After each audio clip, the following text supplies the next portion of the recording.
Una ventisca se desató con tal furia que el mundo se volvió blanco en cuestión de segundos, y a Javier Ruiz le quedaba exactamente el tiempo suficiente para tomar las riendas de su caballo y correr hacia la cueva.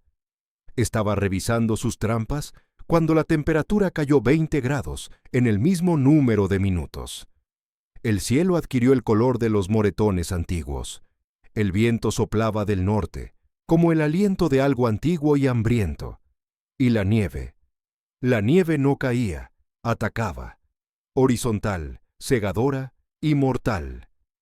«¡Vamos, Cobra!», gritó Javier a su yegua castaña, llevándola hacia la roca caliza que conocía en algún lugar adelante en aquella niebla caótica y blanca.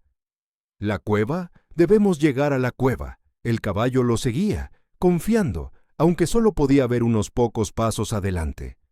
Javier se guiaba por la memoria y el instinto, consciente de que si fallaba al encontrar la entrada, ambos morirían en una hora.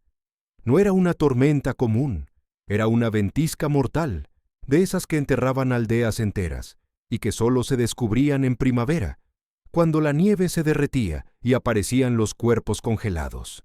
Y entonces la vio. Un agujero oscuro en la pared blanca de nieve, la entrada de la cueva. Y detrás de ella, la casa que había construido dentro, esa estructura sobre la que se burlaban durante todo el año los habitantes de Valle de Plata. El castillo en la cueva de Ruiz, el agujero del ermitaño, una casa que parecía absurda para los ojos de quienes creían que un hogar debía estar sobre terreno plano, al aire libre, y no escondido dentro de formaciones calizas, como nidos de golondrinas. Javier condujo a Cobra por la entrada de la cueva, y de inmediato el rugido del viento se detuvo. La temperatura, aunque todavía fría, era notablemente más cálida que el mortal frío exterior. La protección natural de la cueva ya les había salvado la vida. Llevó al caballo más adentro, pasando un estrecho pasaje, hasta una sala amplia donde se encontraba su casa. Una estructura de madera sólida, completamente cubierta por millones de años de piedra por encima y alrededor. La puerta de la casa estaba a 6 metros de la entrada de la cueva, una zona de amortiguamiento. Javier acomodó a Cobra en un pequeño establo que había construido junto a la casa, también dentro de la cueva, y le cubrió el lomo con mantas. «Buen trabajo, nena», murmuró mientras inspeccionaba al caballo. «Llegamos a tiempo». A través de la ventana de vidrio de la casa, que había traído cuidadosamente, Javier veía la entrada de la cueva. Detrás de ella, solo había furia blanca, la ventisca que los meteorólogos luego llamarían la más terrible en la historia de los Pirineos, había llegado y duraría 5 días seguidos. Pero dentro de la cueva, dentro de su casa, Javier estaba a salvo. Tenía leña almacenada en un salón seco dentro de la cueva, suministros de comida, que permanecían fríos pero no congelados, gracias a la temperatura estable de la cueva. Agua de un manantial permanente más adentro en el sistema de cavernas. Refugio al que ni el viento, ni la nieve, ni el frío podrían alcanzar. La casa que todos se burlaban, pronto demostraría su valor. Pero para entender por qué alguien gastó un año completo construyendo una casa dentro de una cueva, hay que regresar al principio. Todo comenzó la primavera pasada, cuando Javier compró la antigua finca de los Castillo, 20 acres de terreno escarpado y rocoso, que incluía un importante sistema de cuevas de caliza. La mayoría consideraba la tierra inútil. La agricultura en suelo rocoso era imposible. La cueva, simplemente, era una curiosidad geológica. «¿Qué vas a hacer con esto?», preguntó el sheriff López cuando Javier estaba formalizando los documentos. «Construiré una casa», respondió Javier. «¿Dónde? Allí no hay terreno plano». «Dentro de la cueva». López lo miró fijamente. «¿Dentro de la cueva? ¿Quieres decir una casa? ¿Dentro de la cueva?» «Exactamente». La noticia se propagó por Valle de Plata como un incendio forestal. Javier Ruiz, un tranquilo exguía que había llegado el otoño pasado con dinero ganado en el ferrocarril, iba a construir una casa dentro de una cueva, en lugar de vivir como una persona normal. «Es una locura», declaró el alcalde Fernández en la taberna. «¿Quién querría vivir en una cueva?». Porque una cueva ofrece lo que no hay en el exterior, intentó explicar Javier en una reunión de vecinos. Temperatura constante durante todo el año, protección contra viento, lluvia y nieve, control natural de la humedad y, sobre todo, refugio ante condiciones climáticas extremas. «Pero es una cueva», replicó Victoria Mendoza.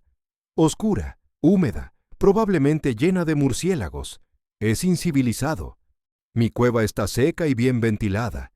Sí, habrá murciélagos, pero son útiles, comen insectos, y habrá suficiente luz con ventanas y lámparas de aceite. La temperatura se mantiene alrededor de 13 grados todo el año, más cálido en invierno y más fresco en verano». «¿Y las inundaciones?», preguntó alguien. «Esta cueva está sobre el nivel de las crecidas. He estudiado el drenaje. El agua fluye alrededor, no hacia adentro». Para cada objeción, Javier tenía respuesta. Pero la gente ya había decidido. Vivir en una cueva era locura. La construcción comenzó a finales de primavera y se convirtió en un entretenimiento interminable para todo el valle.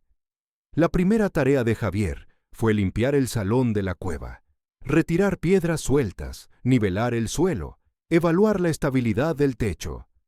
La cueva resultó ser enorme.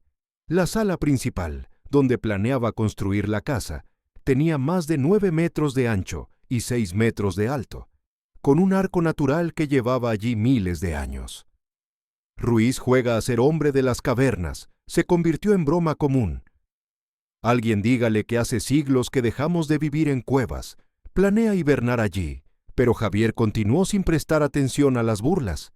Él comprendía lo que ellos no.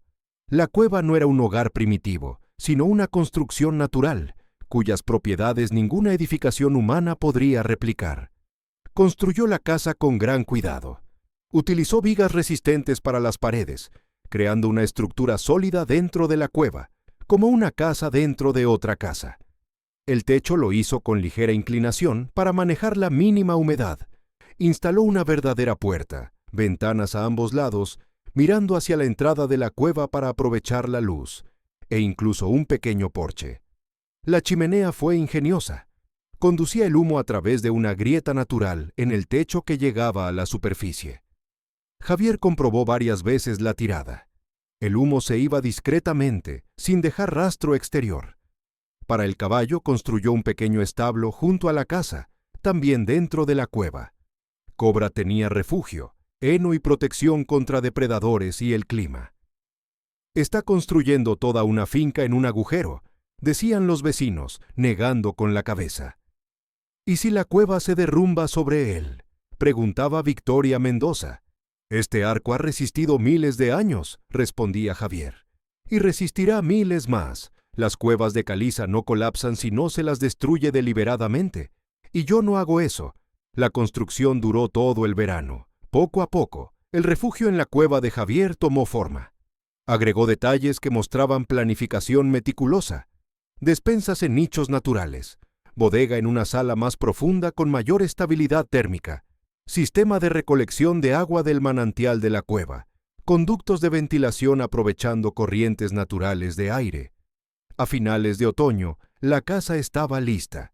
Lucía extraña, una sólida casa de madera dentro de una enorme sala de piedra, como sacada de un cuento. Pero por dentro era acogedora, luminosa gracias a las ventanas y lámparas, sorprendentemente cálida. Javier se mudó allí con Cobra, viviendo en su refugio mientras el valle observaba y esperaba el desastre. «Dadle un invierno», decían. «Se congelará o se volverá loco de soledad y volverá a la civilización». El invierno llegó y Javier prosperó. La temperatura constante de la cueva mantenía la casa cálida con mínimo gasto de leña. No había lucha contra el viento. La nieve y el hielo no se acumulaban en el techo. Cobra estaba tranquila y cálida en su establo. «No es natural», gruñían algunos, viendo el leve humo salir del agujero oculto en la ladera. «Es práctico», respondía Javier si le preguntaban. «Uso un refugio natural que ya es perfecto. ¿Por qué luchar contra la tormenta si puedes vivir donde ella no puede alcanzarte?» Pero no fue el confort lo que demostró la sabiduría de Javier. Sucedió después, cuando la peor ventisca de la historia mostró que los refugios más antiguos a veces son los más confiables. Las señales comenzaron un día antes. La caída de presión que Javier notó con un simple barómetro. Las aves desaparecieron. El aire se volvió eléctrico. Cobra se inquietó en el establo. Se acerca una gran tormenta, se dijo Javier, revisando suministros. No sabía que sería más que una simple gran tormenta. Sería una catástrofe. La ventisca golpeó de día, como se describió al principio, atrapando a Javier afuera, pero lo suficientemente cerca como para que pudiera llegar. La temperatura cayó a 30 grados bajo cero.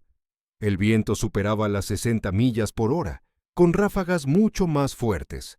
La nieve caía tan densamente que la visibilidad era de la longitud de un brazo. En Valle de Plata, a 8 kilómetros, la gente quedó atrapada. Los que estaban afuera sufrieron graves congelaciones antes de llegar a refugio. Los que estaban en sus casas descubrieron que sus viviendas no resistían. El viento penetraba por cada rendija. El frío se colaba por las paredes. La nieve acumulada bloqueaba las puertas. A la familia Cooper, el conducto de la chimenea se le tapó con nieve, llenando la casa de humo, obligándolos a encerrarse en la habitación trasera, con todas las mantas. La casa del sheriff López perdió parte del techo, arrancado por el viento. La iglesia, preparada para tormentas comunes, perdió todas las ventanas. Pero en la cueva, Javier y Cobra estaban a salvo. La ventisca rugía en la entrada como un ser vivo. Pero en la sala de la cueva, el viento no penetraba. La temperatura permanecía constante. La casa estaba cálida y seca. Javier pasó la primera noche cuidando a Cobra, que estaba asustada, pero intacta. «Buen trabajo, nena», susurró mientras la peinaba. «Estamos bien, la cueva nos protege». El caballo se calmó gradualmente, entendiendo que los horribles ruidos afuera no podían hacerle daño. La ventisca duró 5 días. 5 días de nieve y viento continuos. 5 días en los que salir significaba la muerte. 5 días en los que la temperatura no superó los 20 grados bajo cero. En Valle de Plata reinaba el terror. La gente quemaba todas las reservas de leña tratando de calentarse. La comida se acababa. Nadie podía alcanzar los almacenes externos. El agua se congelaba. Varias personas mayores sufrieron graves congelaciones, a pesar de los esfuerzos de sus familiares. Pero en la cueva, la vida transcurría casi normalmente. Javier mantenía la rutina, cuidaba de Cobra, cocinaba en la estufa, leía a la luz de la lámpara, se calentaba con poca leña. La masa térmica de la cueva ayudaba a mantener la temperatura. Al tercer día, hizo algo imposible en el valle. Se acercó a la entrada de la cueva, protegido del viento directo por el pasaje, y observó la tormenta desde la seguridad. «El mundo afuera es un caos blanco, pero puedo mirar sin correr peligro», murmuró, «como mirar el infierno desde el paraíso». Cuando al 6º día la ventisca finalmente cesó, Javier decidió revisar Valle de Plata. La temperatura subió a solo 10 grados bajo cero. El viento se calmó. Montó a Cobra y recorrió los 8 kilómetros hasta el valle, abriéndose paso cuidadosamente por la nieve acumulada por encima de la altura humana. Vio destrucción, casas dañadas, chimeneas derrumbadas, gente agrupada en los restos de sus refugios. El valle apenas sobrevivió, pero el costo fue alto. 7 personas murieron por el frío, decenas resultaron heridas, y los daños materiales tomarían meses en repararse. El sheriff López vio a Javier acercarse y lo miró como un fantasma. «Ruiz, tú, ¿cómo sobreviviste?» «La cueva», respondió simplemente. «Cobra y yo estuvimos completamente protegidos. Pero vivir en una cueva durante semejante ventisca...» «La cueva nos salvó, temperatura constante, sin viento, construcción confiable. Estábamos más seguros que cualquiera en el valle». La noticia se difundió de inmediato. Javier Ruiz, el ermitaño en la cueva, sobrevivió a la peor ventisca de la historia en completa seguridad, mientras el resto del valle casi perecía. El alcalde Fernández se acercó, agotado tras 5 días de lucha por la vida de su familia en casas insuficientes. Tu cueva podría albergar a más gente. Si viene otra ventisca, la sala principal podría acomodar a unas 20 personas y varios caballos, si es necesario, respondió Javier. No es enorme, pero sí segura. ¿Estás dispuesto a abrirla como refugio para el valle? Javier observó las casas dañadas, los rostros exhaustos, la evidencia de que las construcciones sobre la superficie fallaron. Sí, pero la gente debe entender. Esto significa confiar en lo que funcionó, dijo. ¿Podrán, después de lo que vivieron, confiar? Fernández negó con la cabeza. Confiarán en todo lo que funcione. El cambio fue instantáneo. La cueva, antes objeto de burla, se convirtió en salvación. Javier aceptó mantenerla como refugio para emergencias, y el Consejo del Valle aprobó compensarlo por los gastos de provisiones y mantenimiento. Pero lo más importante fue la transformación de la percepción de la gente.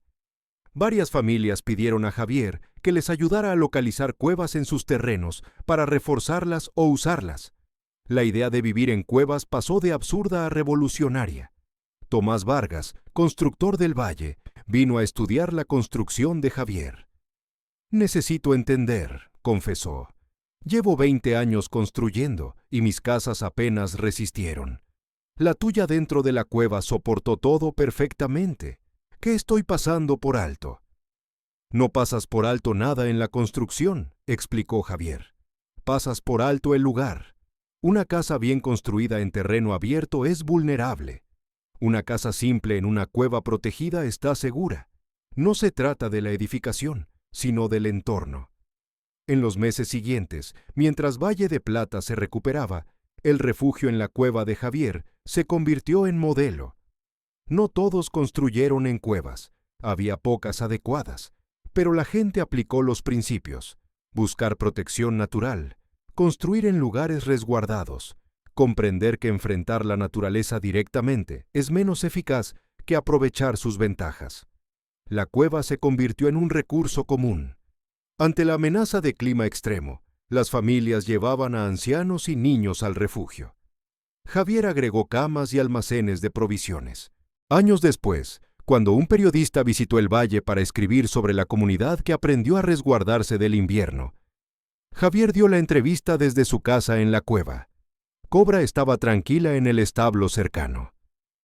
Cuando construyó esto, todos lo consideraban loco. Nunca dudó. Javier sonrió mientras acariciaba a Cobra.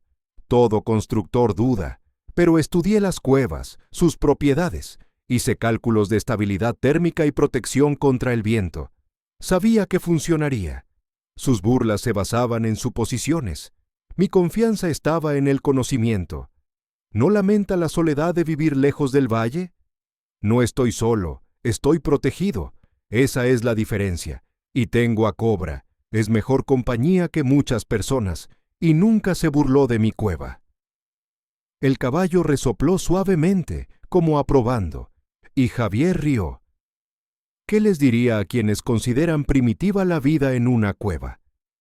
Diría que primitivo es simplemente más antiguo de lo que estamos acostumbrados. La gente vivió en cuevas durante miles de años porque funcionan. No las abandonamos porque fallaron, olvidamos sus ventajas. A veces, las soluciones más antiguas son las mejores. Cuando Javier Ruiz murió pacíficamente en su casa cueva, a los 71 años, con Cobra, ya vieja, en el establo junto a él, la construcción pasó a su sobrino con la condición de que siempre se mantenga como refugio ante desastres. En la entrada de la cueva, cuelga ahora una placa: refugio construido por Javier Ruiz, burlado como locura, demostrado como sabiduría. Cuando los habitantes de la superficie se congelaban, el habitante de la cueva prosperaba, enseñando que la seguridad a veces no está en la altura, sino en la profundidad del refugio. Supervivientes modernos y entusiastas de la vida autónoma estudian la casa cueva de Javier como un ejemplo temprano de aprovechamiento de formaciones naturales para vivienda. Varias familias construyeron en cuevas o cerca de ellas, comprendiendo las ventajas que Javier había demostrado. Pero en Valle de Plata, ahora un pequeño pero próspero pueblo, se recuerda una simple verdad. Las burlas a menudo esconden miedo a lo desconocido. Que locura y sabiduría pueden parecer iguales hasta que las circunstancias muestran la verdad. Y que a veces quien todos llaman loco es el único preparado cuando el invierno muestra su verdadero rostro. La cueva, por supuesto, sigue en pie. Las cuevas siempre permanecen. La casa interior requiere mantenimiento raro, pero sigue sólida, protegida por piedra que era antigua cuando los humanos llegaron al continente, y que estará allí cuando la última casa de madera se desintegre. En el pequeño establo, aunque Cobra ya no está, cuelga un memorial, una herradura en la pared con la inscripción: Cobra, que creyó en la cueva cuando la gente dudaba. Porque, al final, la historia del refugio en la cueva no es solo sobre un hombre que construyó sabiamente. Es una historia de confianza. Confianza en el conocimiento, no en la opinión. En los cálculos, no en las burlas. Y en un caballo que siguió a su dueño a la oscuridad y encontró seguridad allí. La ventisca que casi destruyó el valle no pudo tocar al hombre en la cueva. El frío que hirió a otros no alcanzó la casa protegida por la piedra. Y la lección permanece grabada en la caliza y en la memoria. A veces, el refugio más extraño es la fortaleza más fuerte. Y quien todos llaman loco es el único preparado cuando el invierno muestra su verdadera fuerza.